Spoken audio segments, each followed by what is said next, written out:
Hello students, Ajay Meru publication की Rajasthan current affairs series में आपका स्वागत है। आज है 28 अगस्त 2025 और आज राजस्थान के जितने भी राजस्थान करंट अफेयर्स के जितने भी इम्पोर्टेंट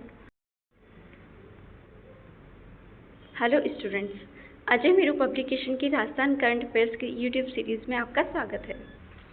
आज है 28 अगस्त 2025 और आज के राजस्थान करंट अफेयर्स के जितने भी इम्पोर्टेंट क्वेश्चंस हैं हम उनका करते हैं डिस्कशन। तो चलते हैं अपने पहले क्वेश्चन पर। क्वेश्चन नंबर 1, गैर प्रदूषणकारी औद्योगिक इकाइयां लगाने के लिए निम्न में से किस जिले में 22.78 हेक्टेयर भूमि के प्रस्तावों को मंजूरी दी गई? तो इसका ऑप्शन है जयपुर, गंगानगर, कोटा, पाली। तो कौन सी गैर प्रदूषणकारी औद्योगिक इकाइयां लगाने के लिए? तो इम्पोर्टेंट कहाँ से होगा? ऑप्शन नंबर 3 इसका आंसर होगा कोटा जिले में। मुख्यमंत्री ने कोटा जिले में गैर प्रदूषणकारी औद्योगिक इकाइयों की स्थापना के लिए कनवास तहसील में, तहसील कौन सी है? कनवास, जिला कोटा और गांव कौन सा है? ठोटी में कुल 22.78 हेक्टेयर भूमि के प्रस्ताव की मंजूरी दी गई। इम्पॉर्टेंट ये नहीं है कि कितनी भूमि आवंटित की गई है, इम्पॉर्टेंट ये है कि कहाँ की गई है, क्योंकि गैर प्रदूषणकारी औद्योगिक इकाइयाँ हैं। कहाँ पे की है? कोटा जिले में। कौन सी तहसील में? कनवास में। और कौन से गाँव में? ठोटी गाँव में। यह भूमि राजस्थान राज्य औद्योगिक विकास एवं विनियोजन निगम लिमिटेड रिको को आवंटित की गई है। इस निर्णय से क्षेत्र में औद्योगिक और आधारभूत संरचना का विकास होगा एवं स्थानीय स्तर पर रोजगार के अवसरों में वृद्धि होगी।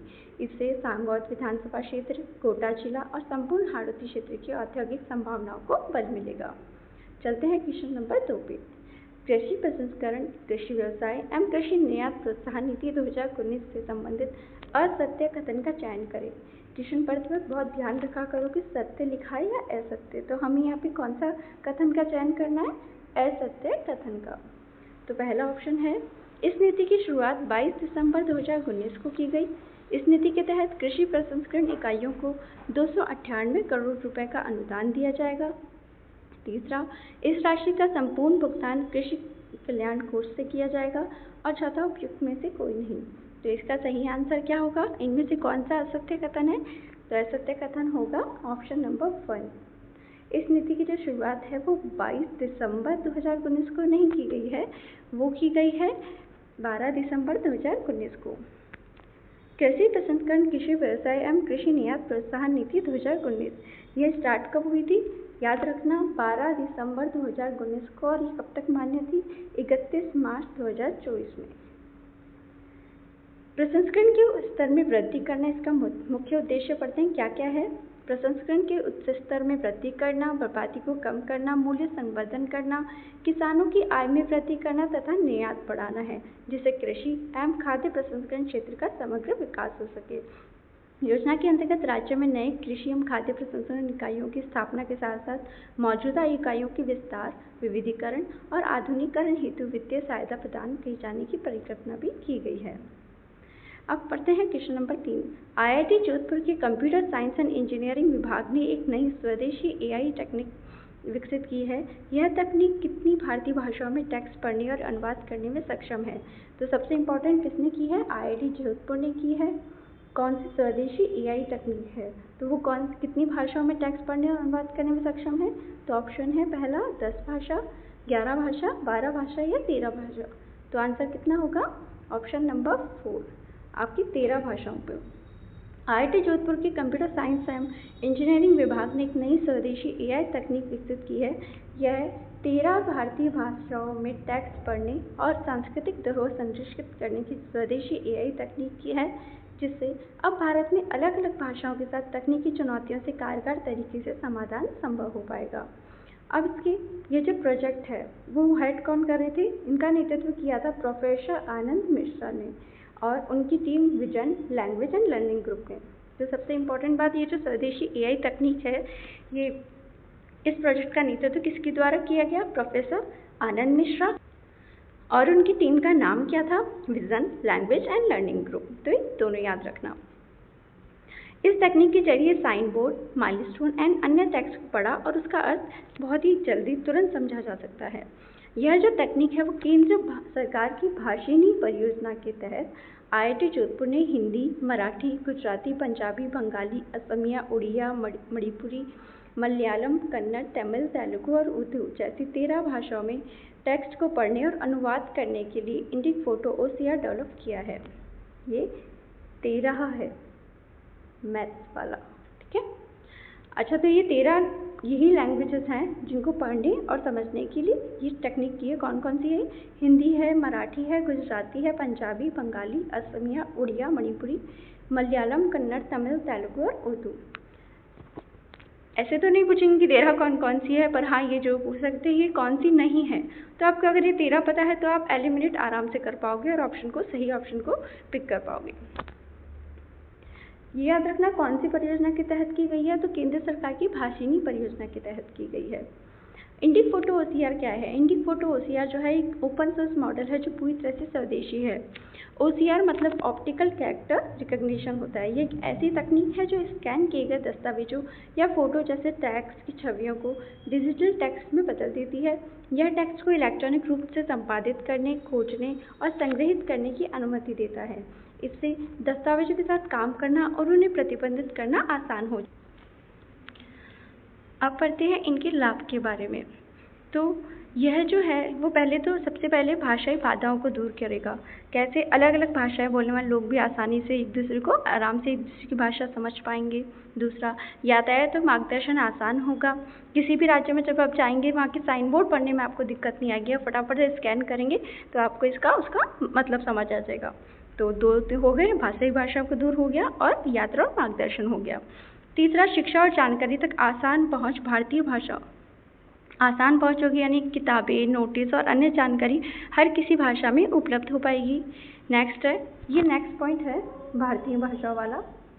भारतीय भाषाओं का संरक्षण होगा। भारतीय भाषा और संस्कृति को तकनीकी रूप से सुरक्षित और प्रचलित किया जा सकेगा। जितनी भी भाषाएं हैं और हमारी संस्कृति है वो डिजिटली रूप में आपके पास उपलब्ध होंगी, ऑनलाइन आपके पास उपलब्ध होंगी, तो उसका संरक्षण बहुत आराम से किया जा सकता है। डिजिटली दुनिया में आसानी होगी। रियल टाइम अनुवाद और मल्टीलिंगुअल नेविगेशन से ऐप्स और वेबसाइट का उपयोग सरल हो जाएगा। तो ये है न्यूज़। तो याद रखना कितनी भाषाओं में? 13 भाषाओं में किया गया है। अब पढ़ते हैं भाषिनी परियोजना केंद्र सरकार की, जिसके तहत ये IIT जोधपुर ने ये किया है। भाषिनी परियोजना का जो उद्देश्य है वो भारत की सभी प्रमुख भारतीय भाषाओं में डिजिटल सेवाओं और इंटरनेट सामग्री को उपलब्ध कराना है। कृत्रिम बुद्धिमत्ता आधारित भाषा अनुवाद प्लेटफॉर्म विकसित करना है। नागरिकों को उनकी मातृभाषा में सरकारी योजनाओं, सेवाओं और ऑनलाइन प्लेटफॉर्म तक आसान पहुंच दिलाना है। इसकी शुरुआत कब हुई थी? इनकी शुरुआत वर्ष 2022 में भारत सरकार द्वारा की गई है। और किस मंत्रालय के अधीन है? यह इलेक्ट्रॉनिक और सूचना मंत्रालय, प्रौद्योगिकी मंत्रालय के अधीन है। भाषिनी जो है एक नेशनल लैंग्वेज ट्रांसलेशन मिशन का हिस्सा है और इसके तहत AI टूल्स, भाषा डेटा सेट और भाषाई टेक्नोलॉजी विकसित की जा रही है। इनका क्या महत्व है? तो भारत में 22 अनुसूचित भाषाएं और सैकड़ों बोलियां हैं। भाषिनी इन सबके बीच डिजिटल खाई को पाटने का काम करेगी। शिक्षा, स्वास्थ्य, कृषि, न्याय और शासन जैसी सेवाओं में स्थानीय भाषा में जानकारी उपलब्ध होगी और यह परियोजना भारत को बहुभाषी डिजिटल समाज की ओर ले जाएगी। तो हमारा क्वेश्चन कितना इम्पोर्टेंट है? भाषिनी परियोजना भी इतनी ही इम्पोर्टेंट हो गई है। तो दोनों के ही बारे में अच्छे से याद करें। क्वेश्चन में ऐसा तो नहीं है कि आपके एग्जाम में राजस्थानी पूछेंगे, भारत भी आ जाता है। और राजस्थान की अगर कोई न्यूज़ है जो भारत से भी जुड़ी हुई है तो हम वो भी बताते हैं आपको, ताकि आपके एग्ज़ाम में आपके कोई भी क्वेश्चन रहना नहीं चाहिए आपका। नेक्स्ट क्वेश्चन है क्वेश्चन नंबर 4। दक्षिण अफ्रीका के जोहान्सबर्ग में आयोजित G20 युद्ध शिखर सम्मेलन में किसके द्वारा भारत का प्रतिनिधित्व किया जाएगा? Option number 1 doctor Shivam Agarwal, 2 doctor Preeti Chaudhary, 3 doctor Manav Sharma और 4 डॉक्टर अखिलेश मिश्रा। तो इसका आंसर होगा ऑप्शन नंबर 1 शिवम अग्रवाल। दक्षिण अफ्रीका के जोहान्सबर्ग में आयोजित G20 युद्ध शिखर सम्मेलन में राजस्थान के सीकर जिले के डॉक्टर शिवम अग्रवाल ने भारत सरकार के आधिकारिक युवा प्रतिनिधित्व के रूप में हिस्सा लिया। कहाँ कर रहे हैं? राजस्थान के सीकर जिले के। भारत की ओर से क्लाइमेट चेंज और एनवायरमेंटल सस्टेनेबिलिटी ट्रैक पर डॉक्टर शिवम अग्रवाल ने समिट में भारत की उपलब्धियाँ बताई। अब भारत की कौन कौन सी उपलब्धियां इन्होंने बताई शिखर सम्मेलन में? तो पहली, प्रधानमंत्री नरेंद्र मोदी के नेतृत्व में भारत ने 2030 तक 50% कार्बन उत्सर्जन घटाने का लक्ष्य 5 वर्ष पहले ही पूरा कर लिया और भारत ने वर्ष 2070 तक नेट जीरो उत्सर्जन हासिल करने का संकल्प लिया है। भारत की ओर से रखे गए प्रमुख प्रस्ताव जो इनके द्वारा रखे गए हैं वो है सभी सेक्टर का डिकार्बोनाइजेशन, जीवाश्म ईंधन का चरणबद्ध उपयोग कम करना, हाइड्रोजन ऊर्जा को मानकीकृत कर नवीकरणीय ऊर्जा का आधार बनाना, सिंगल यूज प्लास्टिक पर रोक और सतत विकल्प बढ़ाना, लिथियम बैटरी रिसाइकलिंग को डायरेक्ट लिथियम एक्सट्रैक्शन को बढ़ावा देना, मतलब लिथियम बैटरी रिसाइकलिंग को भी बढ़ावा देना और डायरेक्ट लिथियम एक्सट्रैक्शन को भी बढ़ावा देना। ये सारे प्रस्ताव वहाँ पे रखे गए हैं भारत की तरफ से। अब पढ़ते हैं डॉक्टर शिवम अग्रवाल के बारे में कि इनको क्यों चुना गया वहाँ इनका भारत का प्रतिनिधित्व करने के लिए। तो यह राजस्थान के सीकर जिले के हैं। 6 मई 1998 को इनका जन्म हुआ था। जयपुर के महात्मा गांधी मेडिकल कॉलेज से MBBS की पढ़ाई इन्होंने की, वहीं से इंटर्नशिप की और वहीं पर इसके साथ साथ इन्होंने समाज सेवा और रिसर्च के क्षेत्र में भी सक्रिय है। साल 2016 में इन्होंने सेल्फलेस फॉर हैप्पीनेस एक संस्था की शुरुआत की थी जो आज 200 से अधिक वॉलंटियर्स के साथ सेवा कार्य कर रही है। समाज सेवा और पर्यावरण संरक्षण में जो इनके योगदान है उसके बारे में जानते हैं। डॉक्टर शिवम ने अब तक 50 से ज़्यादा रक्तदान शिविर आयोजित किए हैं और लगभग 4000 यूनिट रक्त एकत्रित करवाया है। इसके अलावा उन्होंने 20+ निःशुल्क स्वास्थ्य शिविरों और 10,000 से अधिक जरूरतमंदों को कपड़े वितरित किए हैं। पर्यावरण बचाने के लिए वृक्षारोपण अभियान भी चलाए हैं। जयपुर में साइक्लोथॉन का आयोजन किया जिसमें 2017 में करीब 5000 और 2025 में 12,000 से ज़्यादा युवाओं ने हिस्सा लिया। वे धुंधार टॉक्स फेस्ट 2025 के संयोजक भी रहे हैं। सामाजिक और धार्मिक गतिविधियों में भी डॉक्टर शिवम अग्रसर है। वे वर्तमान में हिंदू आध्यात्मिक एवं सेवा संस्थान जयपुर महानगर में युवा शक्ति प्रमुख की भूमिका निभा रहे हैं। तो याद रखना G20 दक्षिण अफ्रीका में जो युद्ध शिखर सम्मेलन हुआ था वहाँ पे डॉक्टर शिवम गए थे और उन्होंने बहुत सारे जो उनकी उपलब्धियाँ हैं जो उन्होंने कार्य करे हैं समाज के लिए, पर्यावरण संरक्षण के लिए, इसलिए उनको भारत का प्रतिनिधित्व बनाया गया था।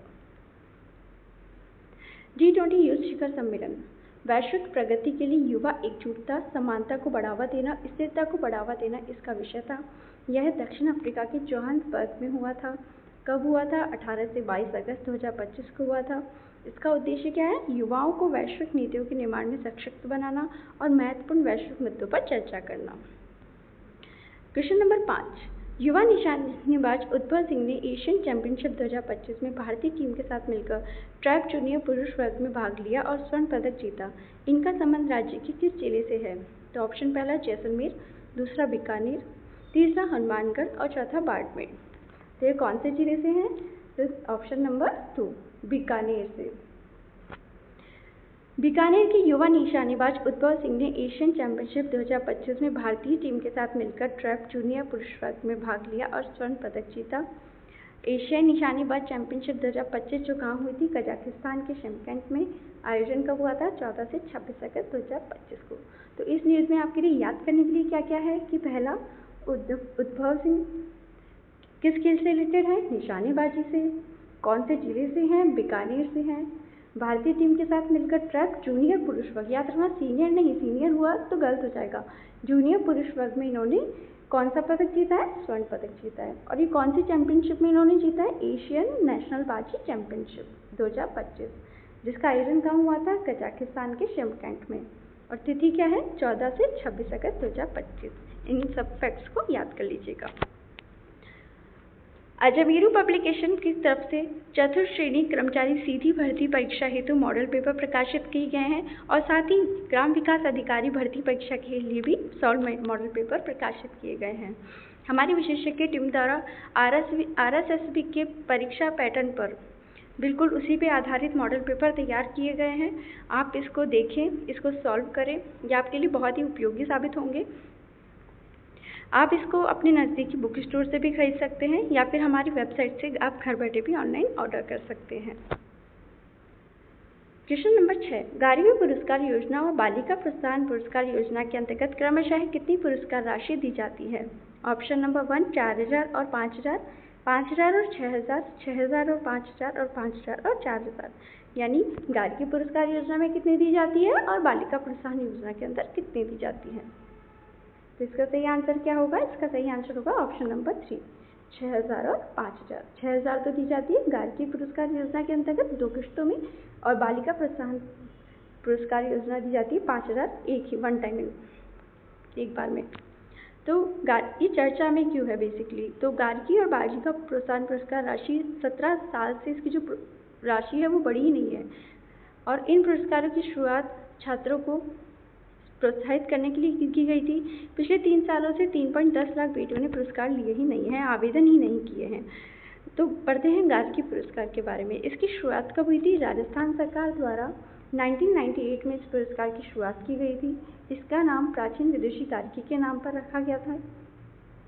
इसका उद्देश्य क्या है? राज्य की बालिकाओं को शिक्षा में प्रोत्साहित करना, खासकर ग्रामीण और पिछड़े वर्ग की बेटियों को आगे पढ़ने के लिए प्रेरित करना, और छात्रों को बोर्ड परीक्षाओं में बेहतर प्रदर्शन के लिए सम्मानित करना। पात्रता क्या है? राजस्थान की छात्राएं जो कक्षा 10वीं में न्यूनतम 75% अंक प्राप्त करती है और कक्षा 11th और 12th में नियमित रूप से अध्ययनरत है, उनको यह पुरस्कार मिलता है। इसका लाभ प्रत्येक पात्र छात्रा को 3,000 रुपये प्रति वर्ष मिलते हैं। छात्रों को यह लाभ 2 वर्षों तक मिलता है, यानी कुल कितने हो गए? 6,000 रुपये प्रति वर्ष, 3,000। यह राशि जो है बसंत पंचमी के अवसर पर दी जाती है। पुरस्कार राशि लंबे समय से स्थिर है। कक्षा 10वीं उत्तीर्ण छात्रों को 3,000 की राशि और 12वीं छात्रों को उत्तीर्ण छात्रों को 5,000 की राशि दी जाती है। पुरस्कार राशि सीधे छात्रा के बैंक खाते में डीबीटी के माध्यम से भेजी जाती है और आवेदन शिक्षा विभाग की पोर्टल स्कूल के माध्यम से किया जाता है। अब पढ़ते हैं बालिका प्रोत्साहन पुरस्कार। राजस्थान बालिका प्रोत्साहन पुरस्कार योजना की शुरुआत राजस्थान सरकार द्वारा की गई थी। इसका जो नोडल विभाग है वो माध्यमिक शिक्षा विभाग राजस्थान सरकार है। इसकी शुरुआत कब हुई? 2009-10 में। प्रतिवर्ष बालिका शिक्षा को प्रोत्साहन देने की इस योजना की शुरुआत 17-9-10 में की गई।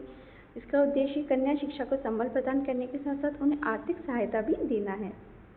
योजना के अंतर्गत राज्य की बालिकाओं को निम्नलिखित लाभ प्रदान किए जाएंगे, जैसे कक्षा 12वीं की परीक्षा में जो 75% अंक प्राप्त कर स्नातक में अध्ययनरत छात्राओं को एक मुश्त यानी एक ही किश्त में 5,000 रुपये दिए जाएंगे। गार्गी में 2 किश्तों में मिलते थे 3,000 रुपये, टोटल 6,000 रुपये, और यहाँ पे एक मुश्त से 5,000 रुपये। राजस्थान राज्य का स्थायी निवासी होना चाहिए और हाई स्कूल की परीक्षा 2019 में पास की हो। आवेदक अविवाहित होना चाहिए। छात्रा ने कक्षा 12 में न्यूनतम 75% अंक प्राप्त किए हों। छात्रा के अविवाहितों की आय, व्यवसाय, जाति, वर्ग आदि का कोई बंधन नहीं हो। आयु 18 वर्ष से 35 वर्ष के बीच होनी चाहिए। तो ये जो इसकी पात्रता है वो याद कर लीजिएगा, है ना, दोनों। लाभ लेने के लिए आवश्यक दस्तावेज क्या क्या होते हैं? शिक्षा योग्यता मार्कशीट, प्रमाण पत्र, बैंक पासबुक, जनाधार भामाशाह कार्ड या आधार कार्ड। ये जो लाभ लेने की जो इसमें प्रक्रिया है वो राजस्थान शाला दर्पण पोर्टल के माध्यम से ऑनलाइन आवेदन छात्र द्वारा किया जाएगा। चलते हैं क्वेश्चन नंबर 7 पे। कृषि विश्वविद्यालय जोधपुर के कुलगुरु का पदभार निम्न में से किसके द्वारा ग्रहण किया गया? पहला प्रोफेसर अखिल रंजन, दूसरा प्रोफेसर सुधीर यादव, चौथा प्रोफेसर मुकेश श्रीवास्तव, चौथा प्रोफेसर नीलम मुखर्जी। तो इसका सही आंसर क्या होगा? ऑप्शन नंबर 1 प्रोफेसर अखिल रंजन। कृषि विश्वविद्यालय जोधपुर में 27 अगस्त 2025 को बीकानेर तकनीकी विश्वविद्यालय के जो कुलगुरु हैं प्रोफेसर अखिल रंजन गर्ग ने अतिरिक्त कुलगुरु के रूप में कार्यभार संभाला। प्रोफेसर अखिल रंजन गर्ग ने 17 मई 2025 से बीकानेर तकनीकी विश्वविद्यालय बीकानेर के कुलपति के रूप पर कार्यरत हैं। MBM विश्वविद्यालय जोधपुर से सेवानिवृत्त हैं और जहां उन्होंने इलेक्ट्रिकल इंजीनियर विभाग में प्रोफेसर के रूप में कार्य किया था। अब पढ़ते हैं कृषि विश्वविद्यालय जोधपुर के बारे में। इसकी स्थापना कब हुई थी? यह एक सार्वजनिक कृषि विश्वविद्यालय है जिसे 2013 में राजस्थान सरकार द्वारा एग्रीकल्चर यूनिवर्सिटी जोधपुर एक्ट के तहत स्थापित किया गया था। इसका उद्देश्य सूखी और अर्धशुष्क क्षेत्रीय कृषि विकास के लिए शिक्षा, अनुसंधान और विस्तार कार्य को बढ़ावा देना है। इस विश्वविद्यालय का क्षेत्रीय नियंत्रण 6 जिलों में है। कितने जिलों में है? 6 जिलों में, जोधपुर, बाड़मेर, नागौर, पाली, जालौर और सिरोही। यह जो विश्वविद्यालय है उसको UGC और आईकार द्वारा मान्यता प्राप्त है। Question number 8। राजस्थान के खिलाड़ियों और कोचों को दिए जाने वाले प्रतिष्ठित महाराणा प्रताप पुरस्कार एवं गुरु वशिष्ठ पुरस्कार के लिए गठित चयन समिति के अध्यक्ष कौन है? पहला नीरज के पवन, दूसरा महावीर सैनी, तीसरा अनीता मीना और चौथा श्रीराम सिंह। तो इसका सही आंसर क्या होगा? ऑप्शन नंबर 1 नीरज के पवन। ये दोनों ही कमेटी चयन कमेटियों के अध्यक्ष पद पर गठित है, नियुक्त है। अब पढ़ते हैं चर्चा में क्यों है। क्योंकि 27 अगस्त 2025 को जयपुर राजस्थान में कहाँ पे? जयपुर में। महाराणा प्रताप और गुरु वशिष्ठ पुरस्कार चयन समितियों की पहली बैठक हुई थी और अगली बैठक में अंतिम नामों पर चर्चा होगी, जिसके बाद चयनित खिलाड़ियों और कोचों की घोषणा की जाएगी। महाराणा प्रताप पुरस्कार ये जो प्रदाता है राजस्थान सरकार द्वारा दिया जाता है। किस क्षेत्र में? खेल और शिक्षा के क्षेत्र में। इसका उद्देश्य क्या है? खेल में उत्कृष्ट प्रदर्शन करने वाले खिलाड़ियों और प्रशिक्षकों को सम्मानित करना। इसकी शुरुआत कब हुई थी? 1982 से 83 में हुई थी। सम्मानित व्यक्ति, यह पुरस्कार उत्कृष्ट खिलाड़ियों प्रशिक्षक को दिया जाता है। अब पढ़ते हैं गुरु वशिष्ठ पुरस्कार। इसकी स्थापना कब हुई है? 85 से 86 में। याद रखना, महाराणा प्रताप की पुरस्कार की योजना हुई है 82 से 83 में, जबकि गुरु वशिष्ठ पुरस्कार की स्थापना हुई है 85 से 86 में। राजस्थान राज्य क्रीड़ा परिषद द्वारा प्रदाता है। खेल और खेलों में उत्कृष्ट प्रदर्शन करने वाले कोचों को सम्मानित किया जाता है। युवाओं को खेलों के प्रति प्रोत्साहित करना इसका उद्देश्य भी है। पात्रता खेल प्रशिक्षक या कोच। इसकी पुरस्कार राशि है 1 लाख रुपए नकद और गुरु वशिष्ठ की कांस्य प्रतिमा भी दी जाती है। एक प्रशस्ति पत्र और ब्लेजर और एक टाई दी जाती है। तो ये हुए हमारे आज के 8 प्रश्न जो हमने अलग अलग दैनिक भास्कर, पत्रिका और सूचक से संकलित किए हैं आपके लिए। अगर आपको हमारा आज का वीडियो पसंद आया हो तो आप प्लीज़ इसको लाइक करें, शेयर करें और अजय मेरू पब्लिकेशन के यूट्यूब चैनल को सब्सक्राइब करें। Thank you.